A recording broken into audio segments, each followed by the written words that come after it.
तो मूवी की शुरुआत में हम 75 साल के विदुर कामत को देखते हैं, जो कि मुंबई में 12 साल से अकेले रह रहे हैं और वो अपने आप को पूरे डिसिप्लिन में रखते हैं और ज्यादा लोगों से बातचीत भी नहीं करते, बस अपनी ही दुनिया में खोए रहते हैं। कामत का कोई बच्चा नहीं होता और उसकी बीवी उसे 12 साल पहले ही छोड़कर भगवान को प्यारी हो गई थी। इसलिए कामत सुबह जल्दी उठता है और अपना पूरा दिन घर के कामकाज और टाइम पास में गुजार देता है और जब वो अकेला होता है तो उसे अकेलापन परेशान करने लगता है। इसके बाद एक रात कामत रात के समय ठेके से बियर लेकर आता है और उसे पीकर सो जाता है। तभी हम वहाँ पर देखते हैं कि एक चोर कामत के घर में घुस आया है और उसकी अगली सुबह कामत जमीन पर बेहोश पड़ा मिलता है और उसके मुंह पर चोट लगी हुई थी। यानी यहाँ पर क्या हुआ था उसका पता हमें आगे चलेगा। तभी सीन चेंज होता है लेडीज टेलर की दुकान पर, जहाँ नन्हे नाम का लड़का काम करता है और नन्हे को सिलाई का काफी अच्छा काम आता है और वो अपने काम में माहिर है। तब नन्हे के पास एक लेडी आती है और कहती है कि आपने ये सूट फिटिंग का नहीं सिला, जिसका नन्हे उसका नाप लेकर बताता है कि आपका सूट एकदम सही है, लेकिन वो लेडी नन्हे के ही चाटा लगा देती है कि तू मुझे गलत तरीके से टच कर रहा है। जिसके बाद दुकान का मालिक नन्हे को ही दुकान से निकाल देता है कि तेरे जैसे ठरकी को अब कोई नौकरी भी नहीं देगा। यानी यहाँ नन्हे की गलती न होने के बावजूद उससे उसकी नौकरी छिन जाती है और साथ ही वो उसी दुकान में रहता था, इसलिए उसका रहने का ठिकाना भी छिन जाता है। तब नन्हे अपना बोरिया बिस्तरा उठाता है और अपने खास दोस्त बाबूराम के पास चला जाता है और अपना सारा दुखड़ा उसे सुनाता है। ये सुनने के बाद बाबूराम कहता है कि तब तक तू मेरे साथ रह ले जब तक तुझे नौकरी नहीं मिल जाती। अब नन्हे का रहने का इंतजाम तो हो जाता है, पर उसे नौकरी की भी जरूरत थी, इसलिए वो कई सारे टेलर पर काम मांगने जाता है। लेकिन अब नन्हे का वो कांड जिसमें उसकी कोई गलती भी नहीं थी वो हर जगह फैल चुका था, इसलिए कोई उसे नौकरी पर नहीं रखता। इसके बाद एक रात को बाबूराम कहता है कि इससे अच्छा तू अपनी दुकान ही डाल ले, उसमें तेरा ही फायदा होगा। पर नन्हे इस बात पर ज्यादा ध्यान नहीं देता। फिर हम प्रकाश कौर को देखते हैं जो कनाडा से इंडिया आती है। प्रकाश कनाडा में अपने बेटे रणधीर के साथ रहती है। हालांकि प्रकाश के भी पति नहीं है, इसलिए वो अपने आप को अकेला ही महसूस करती है। इसके बावजूद प्रकाश अपनी जिंदगी को सही तरीके से जीने में विश्वास करती है और अकेलापन से बचती है। अब इंडिया आने के बाद प्रकाश सीधा अपनी सोसाइटी में जाती है, जहाँ पर उनका पुराना वाला घर था। इसी घर के पास में कामत भी रहता है। अब एक दिन नन्हे जब मंदिर जाता है तो वापसी में उसे बिल्किस दीदी मिलती है, जो कि नन्हे को जानती थी। असल में बिल्किस दीदी अपनी स्ट्रगलिंग टाइम से नन्हे को जानती है, जो कि अब एक नामी कोरियोग्राफर बन गई थी और उन्होंने एक प्रोड्यूसर से शादी भी कर ली थी। यहाँ बिल्किस नन्हे से कहती है कि मेरी एक कोरियोग्राफर्स की टीम है, उन सब के लिए मुझे ड्रेस सिलवानी थी, क्या ये काम तू कर पाएगा? लेकिन नन्हे सोचता है कि मेरे पास तो कोई मशीन भी नहीं है, मैं ये कैसे करूँगा? जिस पर बिल्किस कहती है कि ये प्रोजेक्ट काफी बड़ा है। ये सुनते ही नन्हे मान जाता है कि हाँ, ड्रेस तो मैं सिल दूंगा। फिर रात को नन्हे सारी बातें बाबूराम को बताता है, जिसे सुनकर बाबूराम तो खुश था कि चलो इतने दिनों बाद काम तो मिला। लेकिन यहाँ समस्या ये थी कि नन्हे के पास ना तो कोई मशीन थी और ना ही कोई कमरा, तो अब वो ये ड्रेस सिलेगा कैसे? यहाँ बाबूराम हिसाब लगाता है तो पता चलता है कि मुंबई में ये सब चाहिए तो करीब 1 लाख रुपए लगेगा। इसके अगले दिन हम बिल्किस दीदी को देखते हैं, जो अपने स्टूडियो में डांस सिखा रही थी और वहीं पर नन्हे भी बैठा था। तब वो नन्हे को ड्रेस की फोटो दिखाकर कहती हैं कि ऐसी ड्रेस सिलवानी है और साथ ही वो 15,000 रुपए नन्हे को एडवांस भी दे देती हैं और कहती हैं कि ये ड्रेस मुझे 2 हफ्ते में चाहिए। अब पैसे लेने के बाद नन्हे भी अपने काम में लग जाता है और एडवांस पेमेंट से कपड़े खरीदकर रात को अपने पुराने मालिक की दुकान में घुसकर सारी ड्रेस सिल लेता है, जिसके अगले दिन ये ड्रेस पाकर बिल्किस दीदी काफी खुश हो जाती हैं। इसके बाद बिल्किस नन्हे को और भी बड़ा ऑर्डर देती है कि इस बार काम ज्यादा है और नन्हे भी काम के लालच में हाँ कर देता है। लेकिन नन्हे पर अभी भी मशीन और कमरे का इंतजाम नहीं हुआ था। वो आज भी चोरी छुपके अपने मालिक की दुकान में सिलाई करता था और एक दिन दुकान के मालिक को उसके बारे में पता चल जाता है और वो रात के समय दुकान में घुसकर नन्हे की बनाई हुई सारी ड्रेस को फाड़ देता है और उसे वहाँ से पीट पीट कर भगा देता है, जिसकी वजह से नन्हे ने जो ड्रेस बनाने के लिए कपड़े खरीदे थे उन सब का नुकसान हो गया था और नन्हे अब कर्जे में चला जाता है। अब नन्हे को पैसों की जरूरत तो थी, इसलिए वो छोटी मोटी नौकरी करना भी शुरू कर देता है ताकि कर्जा जल्दी उतर पाए। और एक दिन जब वो कुत्ते को घुमाने वाला काम कर रहा था तो वो कुछ लड़कों को बातें करते हुए सुनता है कि इस एरिया में ज्यादातर बुड्ढे अमीर हैं और अकेले ही रहते हैं, इसी वजह से कई बार इन लोगों के घर में चोरी हो चुकी है। अब ये लोग बुड्ढे हैं इसलिए चोर को पकड़ भी नहीं पाते। ये सुनने के बाद नन्हे अब इसी के बारे में सोचने लगता है और एक रात को वो एक आदमी का पीछा करता है, जो कि कोई और नहीं बल्कि कामत ही था। फिर कामत दुकान से बियर लेता है और सीधा अपने घर में जाकर पीने लगता है और सो जाता है। ये वही सीन था जो हमने मूवी की स्टार्टिंग में देखा था। इसके बाद कामत को सोता देखकर नन्हे घर में चोरी शुरू कर देता है। तभी कामत को भूख लगती है। फिर जैसे ही कामत खाना लेकर बाहर आता है तो उसे ऐसा लगता है कि जैसे उसके पीछे कोई मौजूद हो और वो नन्हे पर हमला कर देता है। पर कामत नशे में था, इसलिए नन्हे उसे एक लात मार कर वहाँ से भाग जाता है। और हमें पता चलता है कि शुरुआत में इसी कारण से कामत अगली सुबह चोटिल पड़ा था। अब नन्हे वहाँ से भागकर एक जगह जाता है और वहाँ पर खूब रोता है, क्योंकि उसे ये सब करके बिल्कुल भी अच्छा नहीं लग रहा था। इसके अगले दिन नन्हे ने जो कामत के घर से पैसे चुराए थे, वो उनसे रेंट पर एक दुकान ले लेता है, वो भी एक नानू भाई नाम के गुंडे से। और यहाँ नानू कहता है कि ये एक गैराज है, इसलिए यहाँ मेरा कुछ सामान भी रखा है,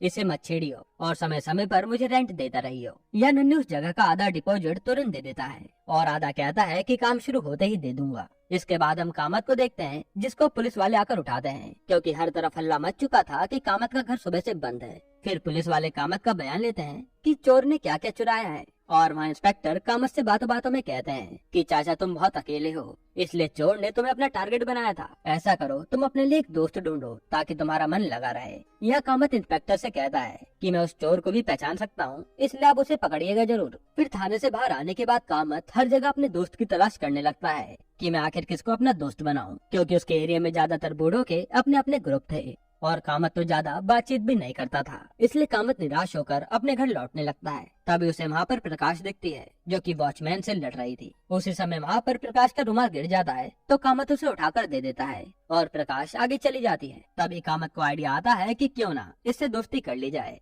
और जैसे वो प्रकाश के पीछे जाता है तो देखता है कि प्रकाश तो बैठी रो रही है। कामत भी समझ जाता है कि हाँ, ये भी मेरी तरह बिल्कुल अकेली है। इस साइड हम बिल्किस दीदी को देखते हैं, जो नन्हे से मिलने उसकी दुकान पर आती है और उसे इस बार और भी बड़ा कॉन्ट्रैक्ट देती है और कहती है कि काम बड़ा है, इसलिए अभी से लग जा। साथ ही वो एडवांस में नन्हे को 50,000 रुपए भी दे देती है। जिसके बाद नन्हे सबसे पहले एक सिलाई मशीन जाकर खरीदता है और मशीन खरीदने के बाद एक जगह गन्ने का जूस पीने रुक जाता है। तभी वहाँ पर रानी नाम की एक लड़की आती है, जो उस फुटपाथ पर पैसे मांगती थी और वो गन्ने का जूस ऑर्डर करती है। तब जूस बनने में टाइम लग रहा था और नन्हे उसे अपना जूस ऑफर कर देता है कि आप ये ले लीजिए, मैं थोड़ा रुक के पी लूंगा। रानी भी वो जूस ले लेती है। तभी नन्हे देखता है कि उसकी सिलाई वाली मशीन तो गायब है और वो हर तरफ उसे ढूंढने लगता है। तभी रानी समझ जाती है कि ये काम किसका होगा। यहाँ में समझ आता है कि ये तो रानी और उसके पंटरों का रोज का काम था। इसलिए वो नन्हे पे दया खाकर अपने पंटर को फोन करती है कि वो मशीन जल्दी से वापस कर। जिसके बाद रानी नन्हे को साइड ले जाकर वो मशीन दिलवा देती है और फिर रानी भी वहाँ से गायब हो जाती है। इसके अगले दिन नन्हे अब रानी के पास दोबारा आता है और फिर उसे अपने साथ पाव भाजी खाने ले जाता है। यहाँ ये दोनों अपने अपने बारे में बताते हैं, जिससे ये दोनों ही एक दूसरे को पसंद करने लगते हैं। इधर कामत भी अब प्रकाश से दोस्ती करने के लिए उसका पीछा करता है और ये सब प्रकाश की बिल्डिंग का वॉचमैन भी नोटिस कर रहा था। फिर एक दिन जब उनकी सोसाइटी में शादी होती है तो वहाँ काफी ज्यादा शोर मच रहा था और प्रकाश जैसे ही अपने घर में घुसती है तो उसे सामने नन्हे दिखता है, जो कि चोरी कर रहा था। और यहाँ प्रकाश हल्ला मचाने लगती है, लेकिन बाहर तो शोर होने के कारण किसी को कुछ भी सुनाई नहीं देता और नन्हे भी प्रकाश को धक्का देकर वहाँ से भाग जाता है। इसके बाद जब यहाँ पुलिस आती है तो वॉचमैन बता देता है कि वो कामत मैडम के पीछे बार बार आता था और पुलिस वाले कामत को बुला लेते हैं। वहाँ पुलिस वाला पूछता है कि आप प्रकाश का पीछा क्यों कर रहे थे, तो कामत कहता है कि आपने ही तो दोस्ती करने के लिए कहा था, मैं तो बस इसलिए इनका पीछा कर रहा था। ये सुनकर पुलिस वाला भी कामत से मस्ती करने लगता है। इसके बाद इन दोनों के सामने चोरों को पेश किया जाता है कि इनमें से किसी को भी पहचानोगे तो हमें बता देना। लेकिन यहाँ पर इन्हें अपना वाला चोर नहीं मिलता और ये दोनों ही बाहर आ जाते हैं। अब बाहर आने के बाद ये दोनों आपस में बात करना शुरू करते हैं, जहाँ प्रकाश पहले तो कामत का मजाक उड़ाती है और कामत कहता है कि मैं ऐसा वैसा आदमी नहीं हूँ, मैं बहुत ही डिसिप्लिन वाला आदमी हूँ जो हर चीज समय पर करता है। यह प्रकाश भी अपनी जिंदगी के बारे में बताती है कि वो अकेले भी काफी खुश रहती है और यहाँ दोनों की दोस्ती हो जाती है। इसके बाद हम नन्हे को देखते हैं, जो रानी के पास आता है और उसे कहता है कि मैंने तुम्हारे लिए एक ड्रेस सिली है, इसी को पहनकर मेरे साथ मूवी देखने चलोगी क्या।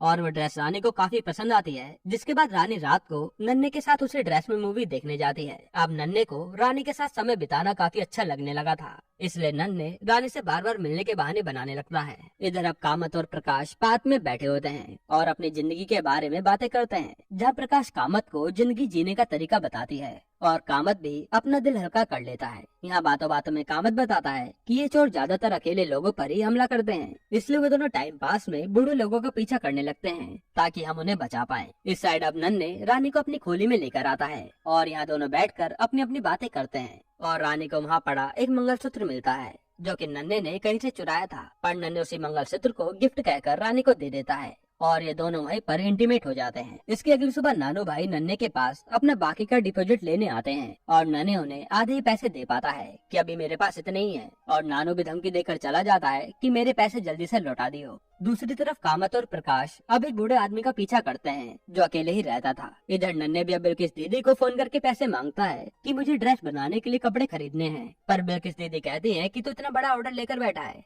थोड़ा तो उधारी कर ही सकता है। और बिल्किस उल्टा कहती है कि हमें जल्दी दुबई निकलना है, इसलिए ऑर्डर रेडी करके रखियो, तुझे मैं आधे ही पैसे दे दूंगी। फिर नन्हे को कुछ समझ नहीं आता और वो नानू भाई के गैराज का सामान ही गिरवी रख देता है। पर अगले दिन सामान के बारे में नानू को पता चल जाता है और वो आकर नन्हे को खूब मारता है और ये खोली भी खाली करवा देता है। इसके बाद नन्हे पैसे मांगने के लिए बिल्किस के पति पर जाता है, लेकिन वहाँ उसका पति कहता है कि बिल्किस तो दुबई भाग गई और वो उल्टा नन्हे को ही पीट कर भगा देता है। यहाँ रात के समय कामत और प्रकाश उसी बूढ़े आदमी के घर के बाहर खड़े थे और वो देखते हैं कि अंदर तो चोर घुस गया है। और यहाँ कामत कहता है कि हम पुलिस को भी नहीं बुला सकते क्योंकि तब तक तो चोर वहाँ से भाग जाएगा। फिर जैसे ये दोनों उस घर में घुसते हैं तो देखते हैं कि चोर तो वहाँ से चोरी करके भाग गया है। तब ये दोनों भी वहाँ से जाने लगते हैं, लेकिन वहाँ तो कई सारे लोग बाहर निकले हुए थे और कामत सोचता है कि कहीं ये लोग हमें चोर न समझ लें, इसलिए दोनों अंदर ही रुक जाते हैं। और वहाँ कामत को बियर की बोतल दिखती है, जिसके बाद ये दोनों लोग टल्ली हो जाते हैं। अब ऐसा करने के बाद इन्हें काफी अच्छा लगता है और ये दोनों ऐसे ही अकेले बूढ़ों का पीछा करते हैं और उनके घर में घुसकर बियर पीने लगते हैं। फिर एक दिन जब ये एक बुढ़े के घर में चुपके से बियर पीने जाते हैं तब वहाँ पर नन्हे भी चोरी करने आ जाता है। तभी वहाँ पीछे से प्रकाश नन्हे के मारकर बेहोश कर देती है और ये दोनों यहाँ से भागने लगते हैं कि कहीं इनका नाम भी चोरी में ना आ जाए। और भागते भागते कोर की तबीयत एकदम से बिगड़ जाती है और वो वहीं पर गिर जाती है। तब कामत वहाँ सबसे मदद मांगता है पर कोई भी उसकी मदद नहीं करता, जिसके बाद वहाँ से नन्हे भाग रहा होता है और उसे सामने प्रकाश पड़ी हुई दिखती है। तब वो उसे उठाकर हॉस्पिटल तक लेकर जाता है, वहाँ कामत भी उसके साथ था। अब हॉस्पिटल में पहुंचकर पता चलता है कि प्रकाश को हार्ट अटैक आया था और कामत प्रकाश से कहता है कि तुम डरना मत, मैं हमेशा तुम्हारे साथ हूँ। इधर हम नन्हे को देखते हैं जो रानी को अपने साथ लेकर बाबूराम के पास आता है और कहता है कि रानी ने अपने सारे काम धंधे छोड़ दिए हैं और जल्दी मैं इससे शादी करूंगा। इस साइड प्रकाश का हॉस्पिटल का बिल ही 2 लाख रुपए आता है, जो कि कामत प्रकाश को बिना बताए अपनी सेविंग से भर देता है। अब एक रात को रानी जब एक आदमी की कार से उतर रही होती है तो उसे नन्हे देख लेता है और वो रानी पर चिल्लाता है कि तू धंधा करने लग गई। पर रानी कहती है कि मैं जो भी कर रही हूँ वो तेरे लिए ही कर रही हूँ। पर नन्हे गुस्से में वहाँ से चला जाता है। इसके बाद रानी नन्हे के पास काफी कॉल करती है पर नन्हे उसका फोन ही नहीं उठाता। इधर अब प्रकाश को डिस्चार्ज कर दिया जाता है और कामत उसे ले जाकर घर छोड़ देता है। वही रिपोर्ट से प्रकाश को पता चलता है कि उसका बिल 2 लाख रुपए से ऊपर बना था, जो कि कामत ने भरा है और ये जानकर प्रकाश उदास हो जाती है। इसके बाद ये दोनों आज रात साथ में डिनर करने का प्लान करते हैं, इसलिए कामत प्रकाश पे फोन करके पूछता है कि कब तक आ रही हो। लेकिन यहाँ फोन तो प्रकाश का बेटा रणधीर उठाता है और कहता है कि आज के बाद यहाँ फोन मत करना, और वो फोन भी तोड़ देता है। असल में रणधीर को उसकी माँ के अटैक के बारे में पता चल गया था और वो उन्हें अपने साथ कनाडा वापस ले जाने आया था। इधर अब रानी नानू भाई के पास आती है, जो कि लोगों के सामने गुंडा बनता था, लेकिन वो भी किसी बड़े आदमी का नौकर था। तब रानी नन्हे का सारा कर्जा नानू को चुका देती है कि अब नन्हे को परेशान मत करना। इस साइड अब कामत जब उदास बैठा था तब उसे प्रकाश किसी दूसरे पैसेंजर के फोन से बताती है कि मैं कनाडा जा रही हूँ हमेशा के लिए। ये सुनते ही कामत जल्दी से प्रकाश से मिलने एयरपोर्ट आता है, लेकिन उसे एयरपोर्ट के अंदर घुसने ही नहीं दिया जाता और प्रकाश की फ्लाइट चली जाती है, जिसकी वजह से कामत का दिल टूट जाता है। अब कामत काफी ज्यादा अकेला हो गया था क्योंकि वह प्रकाश से अटैच भी हो चुका था और उसे समझ नहीं आता कि वो अकेले करे क्या। अब इसके कुछ दिन बाद कामत को पेशी के लिए बुलाया जाता है, जहाँ उसके सामने कैदी के रूप में नन्हे आता है, लेकिन नन्हे ने प्रकाश को बचाया था, इसलिए कामत उसे पहचानने से मना कर देता है। तब थोड़ी देर बाद कामत को प्रकाश बैठी हुई दिखती है, जो कि अब कनाडा से वापस आ गई थी क्योंकि उसे भी कामत से प्यार जो हो गया था। ये देखकर कामत काफी खुश होता है और वहाँ से जाने लगता है। जिसके बाद हम रानी और नन्हे को देखते हैं जिन्होंने शादी कर ली थी और यहाँ बिल्किस दीदी भी नन्हे की दुकान पर आती है, जो कि अब बंद पड़ी थी और वो उसे हर जगह ढूंढने लगती हैं क्योंकि बिल्किस अब नन्हे को उसका बाकी पेमेंट देने आई थी, यानी कि अब नन्हे को भी उसका पैसा मिलने पर उसकी जिंदगी ट्रैक पर आ जाएगी। जिसके बाद हम दोनों कपल को देखते हैं जो साथ में काफी खुश थे।